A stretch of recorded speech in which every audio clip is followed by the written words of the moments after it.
Welcome friends, প্রত্যেকে স্বাগত আমাদের ইউটিউব চ্যানেলে। যে সমস্ত ভিউয়ার্সরা প্রথমবার চ্যানেলটি দেখছেন তারা অবশ্যই চ্যানেলটিকে সাবস্ক্রাইব করে দেবেন এবং চ্যানেলের পাশে থাকা বেল আইকনটি প্রেস করবেন যাতে এই ধরনের খবরাখবর সবচেয়ে আগে সবচেয়ে দ্রুত আপনার কাছে পৌঁছে যায়।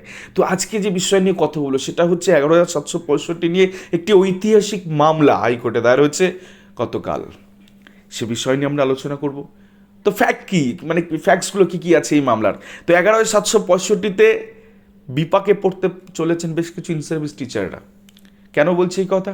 না, হাইকোর্টের অর্ডার ছিল যে ইন সার্ভিস টিচার অর্থাৎ যারা প্রাথমিক শিক্ষকতা করছিলেন, হতে পারে 2012, হতে পারে 2016, হতে পারে 2020 সালের, তারা ইন সার্ভিস থাকাকালীন অবস্থা অর্থাৎ প্রাথমিক শিক্ষকতা পেশার সাথে যুক্ত থেকে হাইকোর্টের অর্ডারে যেখানে ইন সার্ভিসদের ইন্টারভিউতে পার্টিসিপেশনের সুযোগ তারা দেয়নি, সেই ক্ষেত্রে সেই অর্ডারকে অমান্য করে তারা কিন্তু এই রিক্রুটমেন্টে পার্টিসিপেশন করেছিলেন। কিছুজন অ্যাপয়েন্টমেন্টে নিয়েছেন এবং কিছুজন এমপ্যানেল হয়ে বসে আছেন। তো সেই জায়গায় দাঁড়িয়ে এই মামলাটি দায়ের করা। তো বিপাকে পড়তে চলেছেন সেই ইন সার্ভিস টিচাররা। এরকম 400 জন কিন্তু নিয়ে 400 জনকে সামনে রেখে কিন্তু মামলাটা করা হয়েছে। 9,533 প্যানেলে কিন্তু প্রায় 400 জন আনঅ্যাবজর্ব বা যারা 5% ওয়েটিংয়ে আছে তাদের কিন্তু ভাগ্যের শিকে ছিটতে চলেছে আগামী কয়েকদিনের মধ্যে। এই কথাটা জোরালোভাবে বলা হচ্ছে এই কারণে ইন সার্ভিস টিচাররা হাইকোর্টের অর্ডার মোতাবেক তারা বসতে পারবে না ফার্দার কোনো রিক্রুটমেন্টে। তো সেক্ষেত্রে তাদের যদি আইডেন্টিফাই করা সম্ভব হয় প্রাথমিক শিক্ষা পর্ষদের তরফ থেকে, তাহলে কিন্তু আনঅবজার্ভ বা 5% ওয়েটিংয়ে যারা আছে তাদের কিন্তু ভাগ্য শিখে ছিঁড়বে ক্ষেত্রে এবং 400 জনের কিন্তু নিয়োগ হতে পারে। তো যাক, আমরা দেখে নিই কোন মামলার রেসপেক্টে আমি এই কথাগুলো বলছি।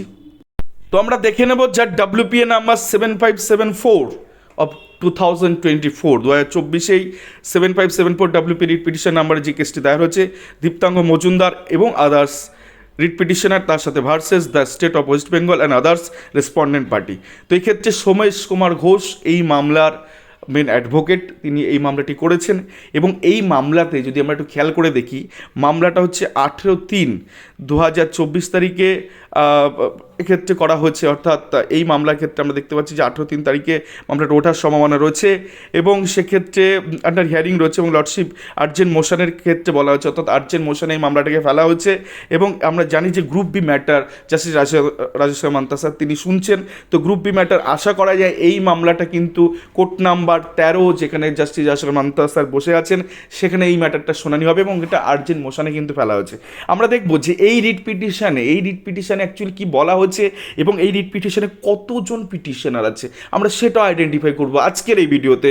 তো চলুন আমরা দেখে নিই যে কতজন রিট পিটিশনার আছে। তো শুরু হচ্ছে দীপ্তাঙ্গ মজুমদার এবং আদার্স দিয়ে শুরু হচ্ছে, অর্থাৎ এই পিটিশনার হচ্ছে মূল মামলাকারী হচ্ছেন এই দীপ্তাঙ্গ মজুমদার এবং তার সাথে যদি আমরা দেখি শেষতম ব্যক্তি হচ্ছে অপর্ণা চক্রবর্তী, তিনি কিন্তু শেষ 78তম পিটিশনার হচ্ছেন। অর্থাৎ এই রিট পিটিশনে আমরা দেখতে পাচ্ছি যে 78 জন রিট পিটিশনার রয়েছে বা 78 জন মামলাকারী রয়েছে যারা কিন্তু এই প্রশ্নচিহ্ন তুলে দিচ্ছে যে ইন সার্ভিস টিচার যারা প্রাথমিক শিক্ষকতায় যোগদান করেছিলেন বা তারা চাকরিরত অবস্থায় ফার্দার হাইকোর্টের অর্ডারকে ভায়োলেট করে তারা এই রিক্রুটমেন্ট প্রসেসে পার্টিসিপেশন করেছেন এবং সেক্ষেত্রে তারা কিন্তু অনেক ক্ষেত্রে অ্যাপয়েন্টমেন্ট নিয়েছেন এবং কিছু ক্ষেত্রে দেখা যাচ্ছে তারা এমপ্যানেল হয়ে বসে আছেন।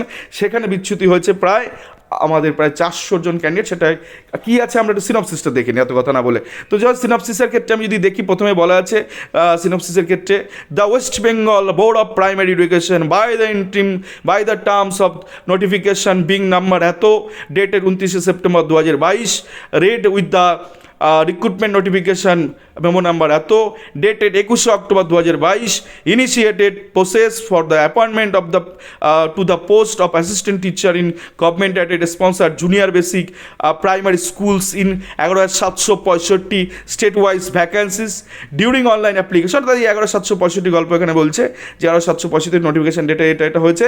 দেন during online application for participation in the set recruitment process the respondent board illegally and without any reasonable cause permitted the in-service candidate who are working as a assistant teacher in primary school to further participated in the said recruitment process for the post of assistant teacher in government aided sponsored junior basic primary schools eventually by an interim order dated 1/3/2023. The honorable court pleased to direct the respondent board not to permit any in-service candidate to participate in the present recruitment process and also not to proceed the further with the in-service candidate who were already allowed to the appearing in the interview. However, the respondent board, while publishing final merit list, including 5% additional panel, illegally empaneled as many 400 in-service candidate and also started issuing appointment letter in their favor. Hence the instant writ petition there. অর্থাৎ মোদ্দা কথা 400 জন in service teacher যারা এই রিক্রুটমেন্টে participation করেছেন 11765-তে যারা empanel হয়েছেন এবং তারা অনেক ক্ষেত্রে সেটাও রিট পিটিশনের ক্ষেত্রে বলা হচ্ছে যে তারা অ্যাপয়েন্টমেন্টও তারা হাতে নিয়ে হয়তো নতুন চাকরিতে যোগদানও করেছেন। তো এই রকম একটা জায়গায় যেটা কিনা হাইকোর্টের অর্ডারকে ভায়োলেশন করছে, প্রাথমিক শিক্ষা পর্ষদ এটা করতে পারে না হাইকোর্টের অর্ডারকে ভায়োলেশন করে, সেখানে 400 জনের এমন একটি শূন্যপদ কিন্তু তৈরি হতে চলেছে যেখানে গিয়ে আনঅবজর্ভ যারা আছে তাদের এক্ষেত্রে তারা উঠে আসবে, অনেকটা এগিয়ে আসবে 5%-এ পরে বা 5%ও তারা জায়গা করে নিতে পারে বা তারা সরাসরি অ্যাপয়েন্টমেন্টের জায়গায় তারা চলে আসতে পারে এবং 5% অ্যাডিশনাল প্যানেলে যারা আছে তারাও কিন্তু এক্ষেত্রে চাকরির দাবিদার হয়ে গেল। তো এই সিনপসিস দেখে আমরা একটু বুঝতে পারছি যে এই মামলা যখন এর ভেরিফিকেশন বা এই মামলার ক্ষেত্রে যদি আমরা দেখি যে মামলাটা অ্যাডমিটেড হয়ে গেলে তখন এভিডেভিট জমা করতে হবে, কোর্ট ডিরেকশন দেবে পর্ষদের তরফ থেকে কতজন এমন আছে তারা যদি আইডেন্টিফাই হয়ে যায় সেক্ষেত্রে 11,765-র ক্ষেত্রে আনঅ্যাবজর্ব বা 5% বা 20-22-এর যে সমস্ত ডিলেট প্রার্থী আছে তারা কিন্তু বেটার জায়গায় থাকবে, তাদের অনেকের মধ্যে কিন্তু ভাগ্যের শিখে খুলতে পারে, এমনটাই কিন্তু হাইকোর্ট সূত্রে খুব অন্তত রিট অ্যাপ্লিকেশন কিন্তু সেদিকেই আলোকপাত করছে। তো এই ছিল আজকে সব থেকে বড় খবর, একটি ঐতিহাসিক মামলা দায়ের হয়ে গেল এবং এখানে যে ইন সার্ভিস টিচাররা কিন্তু আছেন তারা কিন্তু তাদের যে রুলস আছে সেই রুলস মোতাবেক কিন্তু তারা মানে সেটাকে ভায়োলেশন করেছেন। তো ভায়োলেশনের দৌলতে তাদের কিন্তু পানিশমেন্টও হতে পারে, সেক্ষেত্রে তারা কেন এটা করেছেন, তো এরকম একটা জায়গায় কিন্তু এই মামলাটা রয়েছে। তো সেক্ষেত্রে কী অফেন্স কোর্টের তরফ থেকে তাদের দেওয়া হয় সেটার দিকে আমাদের তাকিয়ে থাকতে হবে। তো মোদ্দা কথা এটা যদি আইডেন্টিফাই হয় বেশ কিছু লোকের ভাগ্য কিন্তু খুলতে চলেছে, বেশ কিছু প্রার্থীর ভাগ্য কিন্তু আগামী খুলতে চলেছে। তো যাই হোক এই ছিল আজকের ভিডিওটি ভালো লাগলে অবশ্যই চ্যানেলকে সাবস্ক্রাইব করে দিন এবং লাইক শেয়ার কমেন্ট করে চ্যানেলটির সঙ্গে থাকুন।